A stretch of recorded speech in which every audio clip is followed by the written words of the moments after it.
बिस्मिल्लाहिर्रहमानिर्रहीम। अस्सलाम वालेकुम। आज हम उर्दू का सफ़ा नंबर 6 और सफ़ा नंबर 7 करेंगे। सफ़ा नंबर 6 का सवाल, क्या कहते हैं। हमें पीछे जुमला बता देंगे और हमें वो वर्ड लिखना होगा जिसके बारे में वो जुमला बोला गया। जैसे सफाई करने वाले कपड़े को क्या कहते हैं, साफ़ी। ओके, सफ़ा नंबर 6 पे देखें। ज़्यादा शरारतें करने वाले को क्या कहते हैं, शरीर। घर में काम करने वाले आदमी को मुलाजिम। बड़ी बहन को भाजी। वो सफ़ात जिनसे खबरें, सफ़ात मीन सफ़ा की जमा, तो जो सफ़े पे खबरें होती हैं उनको अखबार या अखबारात। और वो जिसके ज़रिए घर बैठे हम सबसे बातें कर सकते हैं, टेलीफोन। ओके, नेक्स्ट क्वेश्चन देखें। दर्जे झेल अल्फाज के मुतज़ाद लिखें, इनको आपने लूज शीट पे लिखना है।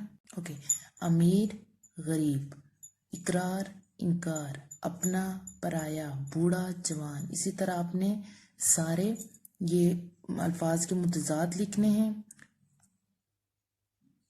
ओके, अगला सवाल देखें। बुजुर्गों के लिए हम अदब से जमा का सीगा इस्तेमाल करते हैं। मंदरजाल जुमलों में इसी मुनासिबत से तब्दीली करें। मीन्स जैसे हम बड़े बंदे को अदब से बुलाते हैं, आपने इन जुमलों को ऐसे ही चेंज करना है। दादी हमारे घर आई नो, तो हम इसको चेंज कैसे करेंगे, दादी हमारे घर आई। इसी तरह नाना खड़ा है, तो हम इसको चेंज कैसे करेंगे, नाना खड़े हैं।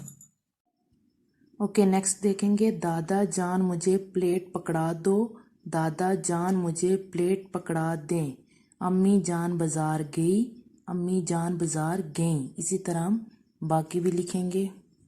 ओके, अभी सफ़ा नंबर 7 पे हमें क्वेश्चन जो फर्स्ट दिया हुआ कह रहे हैं गिनती हिंसों और अल्फाज दोनों में दी गई है, हिंसों में भी और अल्फाज में भी। इसको अच्छी तरह आपने याद करना है और दोबारा कॉपी पर लिखें। इसको कॉपी पे आपने लिखना है। आपने पिछले सारे क्वेश्चन लूज शीट पे अगर किए हैं तो आपने इसको भी लूज शीट पे ही लिखना है। लेकिन फर्स्ट पहले आपने इसको याद करना है अच्छी तरीके से, फिर इसको अपने लूज शीट पे लिखना है। ओके जी, अल्लाह हाफिज़।